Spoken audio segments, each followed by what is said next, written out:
Welcome to my viewers. So today we will discuss about IV fluids.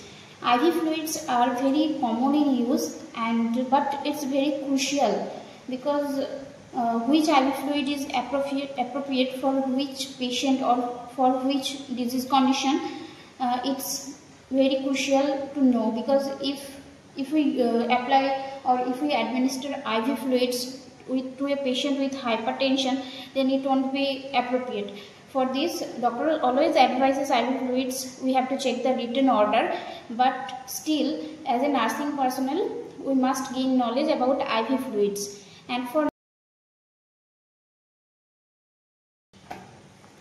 at first, types of IV fluids, they are mainly divided into two categories. First one, crystalloid, and second one is colloid. There are some features of crystalloid, that is water with electrolyte or sugar, and can cross the blood vessels, whereas colloid, it contains larger molecules, remain in intravascular area, and colloid can be divided into two categories. First one, natural, that includes albumin, and the second one is synthetic, that includes gelatin and starch. তাহলে তোমরা বুঝতে পারলে যে ivy ফ্লুইডের main দুটো category, crystalloid আর colloid. Crystalloid মানে যেখানে শুধুমাত্র জল এবং তার সাথে ইলেকট্রোলাইট অথবা সুগার থাকবে, আর কোলয়েডের ক্ষেত্রে লার্জার মলিকিউল থাকবে। কোলয়েড আবার দুই প্রকারের, ন্যাচারাল আর সিনথেটিক। ন্যাচারালের মধ্যে অ্যালবুমিন আর সিনথেটিকের মধ্যে জেলাটিন অথবা স্টার্চ। নেক্সট,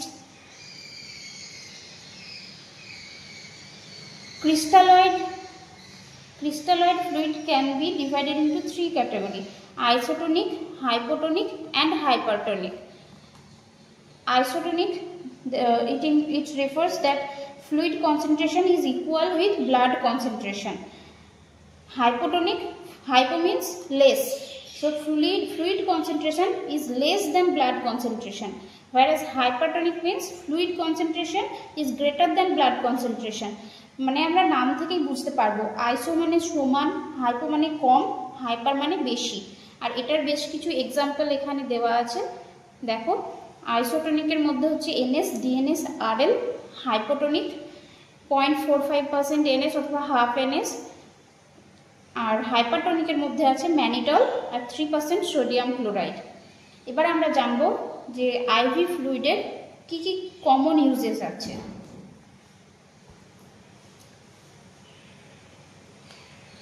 দেখো, common uses, at first dehydration.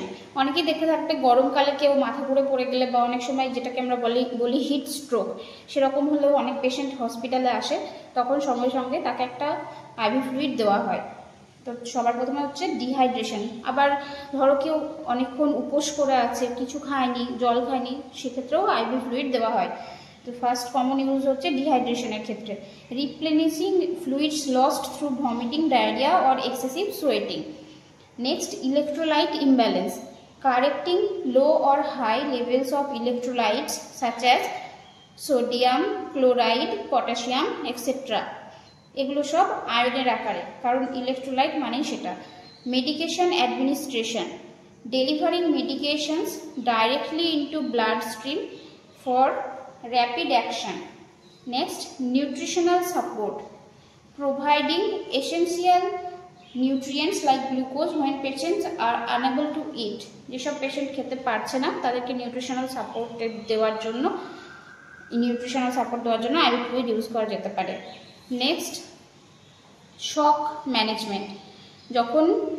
যদি আমরা ধরে নিই হাইপোভলিমিক শক, তাহলে পেশেন্টের বডিতে এনাফ অ্যামাউন্ট অফ ফ্লুইড নেই, যার জন্য ব্লাড পাম্প হচ্ছে না, বা heart enough amount of cardiac output তৈরি করতে পারছে না, সেক্ষেত্রে বডিতে ফ্লুইড অ্যাডমিনিস্টার করা হচ্ছে, আইভি ফ্লুইড দেওয়া হচ্ছে শক ম্যানেজমেন্টের জন্য। Stabilising blood pressure and circulation in emergency situation. And last one is wound irrigation, cleaning and hydrating wound. So these all were the common uses of IV fluids. Now we will discuss about NS or normal saline. So normal saline এর ক্ষেত্রে sodium থাকে 154 milli equivalent per litre, chloride থাকে 154 milli equivalent per litre. এটার osmolarity 308 milli osmol per litre, যেখানে plasma osmolarity হচ্ছে 280 to 290 milli osmolarity per litre. এটার indications resuscitation such as hypovolaemia due to vomiting, diarrhoea, excessive diuresis. মানে কী কী ক্ষেত্রে দেবো আমি? কারোর বমি হলে দেবো, কারোর ডায়রিয়া হলে দেবো, অথবা এক্সেসিভ ডায়ুরেসিস হলেও আমি দেবো। নেক্সট হচ্ছে DKA অর্থাৎ ডায়াবেটিক কিটো acidosis. Next hyponatraemia, hyper calcaemia. এবার কী করে মনে রাখবো? হাইপোন্যাট্রিমিয়ার ক্ষেত্রে নর্মাল স্যালাইন দেওয়া হবে, কারণ নর্মাল স্যালাইনের মেন কম্পোনেন্টের মধ্যেই আছে NaCl, সেখানে সোডিয়াম আছে। এবার কারোর বডিতে যদি সোডিয়াম কমে যায় তাহলে আমি বাইরে থেকে সোডিয়াম তাকে দেবো, সেই জন্য হাইপোন্যাট্রিমিয়ার ক্ষেত্রে আমরা নর্মাল স্যালাইন দিতে পারি। আর লাস্ট ওয়ান হচ্ছে ডাইলিউট মেডিসিন। এবার কি কি কন্ট্রাইন্ডিকেশন থাকতে পারে? যেমন দেখো, হাইপার ক্লোরেমিক মেটাবলিক অ্যাসিডোসিস, এছাড়াও CCF অথবা রেনাল ফেলিওর, এগুলো হচ্ছে NS এর কন্ট্রাইন্ডিকেশন। নেক্সট আমরা দেখব RL or Ringer's lactate. Ringer's ল্যাকটেটে কী কী পাবো? NaCl পাবো 0.6 gram, KCl 0.04 gram, calcium chloride 0.027 gram, lactic acid 0.32 gram. এখানে নোট করতে হবে lactic acid is converted into bicarbonate in the liver. এটা আমি বললাম কারণ হচ্ছে এটা যদি তুমি জেনে রাখো তাহলে তুমি সহজেই এটা রিঙ্গার্স ল্যাকটেটের ইন্ডিকেশন আর কন্ট্রাইন্ডিকেশনগুলো মনে রাখতে পারবে। Next indication, diarrhoea induced hypokalaemic metabolic acidosis, maintenance fluid, বার্নের ক্ষেত্রে RL দেওয়া হয়। থার্ড ওয়ান হচ্ছে রিসাসিটেশন। Contraindication, liver failure. আমরা কি জানলাম? ল্যাকটিক অ্যাসিড বাইকার্বনেটে পরিণত হয় লিভারে। এবার যদি কারোর লিভার ফেলিওর থাকে তাহলে আমি সেখানে RL দিতে পারবো না। Lactic acidosis, not to be given with blood, আর হাইপার ক্যালেমিয়া।